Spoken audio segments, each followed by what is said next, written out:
О чем говорили с главой Меджлиса, с Мустафой Джемилевым? No, tematów było wiele. Rozmawialiśmy o zbliżającej się Platformie Krymskiej, wielkie wydarzenie tak naprawdę.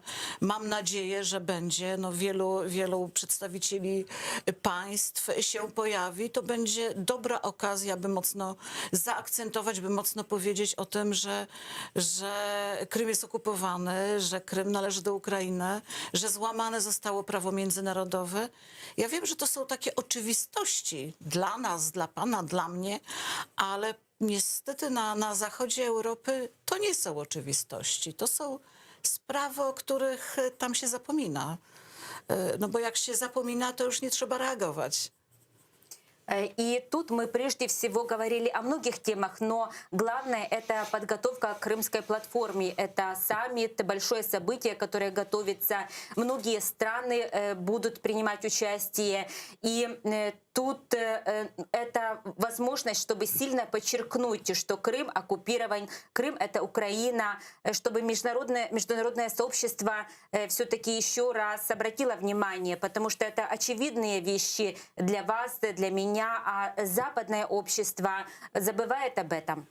Ale też rozmawialiśmy o różnych projektach, którymi warto byłoby się zająć, by podtrzymywać kulturę krymskich Tatarów, by w pewnym momencie, kiedy przyjdzie ten czas, w co głęboko wierzę, że Krym wróci do Ukrainy, że krymscy Tatarzy znowu wrócą na swoje ziemię, żeby po prostu były osoby, które tę kulturę krymskich Tatarów będą mogły tam pielęgnować.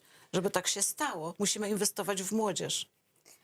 И тут мы также говорили о разных других проектах, прежде всего в рамках поддержки культурного развития крымских татар. Ведь мы верим, что придет время, когда Крым вернется в Украину, крымские татары вернутся на свою землю, поэтому мы должны делать все возможное, чтобы подготовить прежде всего молодежь, чтобы она была готова, обучена, получила образование. Więc rozmawialiśmy o na przykład stworzeniu specjalnego programu stypendialnego dla krymskich Tatarów w Polsce, by mogli w Polsce studiować, zdobywać wykształcenie, a w przyszłości wrócić i pracować na rzecz Ukrainy, ale też pracować na rzecz krymskich Tatarów i samego Krymu. Мы говорили о стипендиальной программе для крымско-татарской молодежи, чтобы они могли получать образование в польских вузах, а потом, чтобы могли вернуться и работать с пользой для Украины и прежде всего с пользой для своего крымско-татарского народа. Wiele polskich środków jest przekazywanych na różnego rodzaju programy stypendialne dla Ukraińców. Wiele środków z polskiej pomocy rozwojowej to są środki właśnie na tego typu programy, ale myślę, że dobrze by było przygotować i na pewno się tym zajmę i będę przekonywać w Polsce Ministerstwo Szkolnictwa Wyższego, Edukacji, by stworzyć odrębny program właśnie dla krymskich Tatarów, program stypendialny. Tak, jak już mamy taki program dla Białorusinów od 2006 roku, czyli od pierwszych rządów Prawa i Sprawiedliwości w Polsce.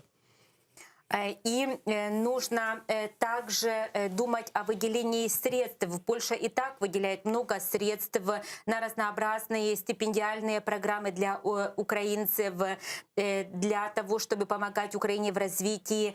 Нужно подготовить отдельную программу, я думаю, для крымских татар, как это работает с белорусами со времен первого правительства права и справедливости. Я буду говорить с Министерством высшего образования и науки в Польше об этом.